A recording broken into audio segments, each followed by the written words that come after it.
सहारनपुर जिले में साल 2017 में हुई जातीय हिंसा के मामले में पूर्व डीएम और तत्कालीन प्रमुख सचिव समाज कल्याण की मुश्किलें बढ़ गई हैं। दोनों के खिलाफ राष्ट्रद्रोह और SC/ST एक्ट के तहत मुकदमा दर्ज हो सकता है। इस बारे में SC/ST कोर्ट ने अपना फैसला सुरक्षित रख लिया है।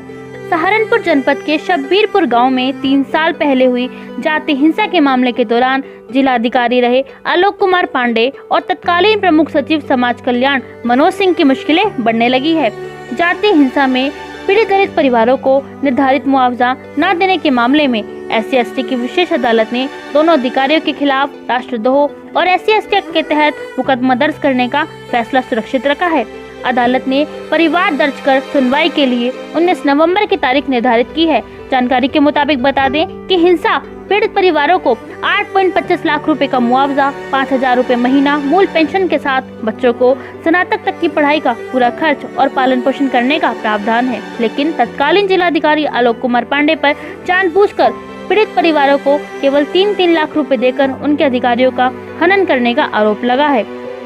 लंबी सुनवाई के बाद SC/ST अदालत ने यह फैसला सुनाया है कि मामला 2 IAS अधिकारियों से जुड़ा होने के कारण कोई भी अधिकारी कैमरे के सामने बोलने को तैयार नहीं है। बता दें कि मई 2017 में थाना बड़गांव इलाके के शब्बीरपुर गांव में दलित और ठाकुर समाज के बीच जातीय हिंसा हो गई थी। जातीय हिंसा में ठाकुरों ने दलित परिवारों पर पथराव कर न ही सिर्फ मारपीट की थी बल्कि उनके घरों को भी जला दिया था। इस दौरान सैकड़ों लोग घायल हो गए थे, जबकि 2 दर्जन से ज्यादा घर लूटपाट कर जला दिए गए थे। मामले को शांत करने के लिए प्रशासन ने आनन फानन में मुआवजे का मरहम लगाया था, लेकिन यह मुआवजा महामहिम राष्ट्रपति द्वारा प्रस्तावित मुआवजे से बहुत कम था। वाजिब मुआवजा नहीं मिलने पर पीड़ित परिवारों ने SC/ST की विशेष अदालत में याचिका दायर की थी। मैं एडवोकेट राजकुमार, संयोजक संविधान बचाओ ट्रस्ट सहारनपुर।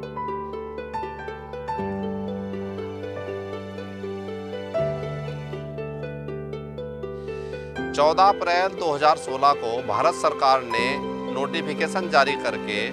SC/ST एक्ट में व्यापक स्तर पर परिवर्तन कर दिए थे और अधिसूचना राजाज्ञा महामहिम राष्ट्रपति द्वारा जारी कर दी गई थी, जिसमें हत्या, बलात्कार और डकैती के पीड़ितों को 5,000 रुपये की पेंशन और उनके बच्चों को ग्रेजुएशन तक की शिक्षा निःशुल्क आवासीय विद्यालयों में देना और जिन लोगों के घर जलाए गए हैं उनको घर बनाकर देने की व्यवस्था महामहिम राष्ट्रपति द्वारा जारी राजाज्ञा में की गई थी। शब्बीरपुर गांव में जब प्रशासन ने उनको जो अनुसूचित जाति जनजाति अत्याचार निवारण अधिनियम में मिलने वाली सुविधाएं नहीं मिली, तो उन लोगों ने पहले शासन प्रशासन स्तर पर काफ़ी कार्रवाई की, लेकिन जब उनकी आवाज़ नहीं सुनी गई तो उनमें से दल सिंह नाम के व्यक्ति ने, जिसका घर पूरी तरह से डोमोलिश कर दिया गया था, उसने जिलाधिकारी आलोक कुमार पांडे और प्रमुख सचिव समाज कल्याण मनोज सिंह के विरुद्ध 156(3) में और 124A देशद्रोह और SC/ST एक्ट की धारा 4 में एक मुकदमा कोर्ट में डाला, जिसकी सुनवाई हुई और लंबे समय तक सुनवाई इस केस की चली और अदालत ने जिलाधिकारी आलोक कुमार पांडे और तत्कालीन प्रमुख सचिव मनोज सिंह के विरुद्ध SC/ST एक्ट की धारा 4 और देशद्रोह की राजद्रोह की धारा 124A में परिवाद स्वीकार कर लिया है और 21 नवंबर को सुनवाई की तारीख निर्धारित की है।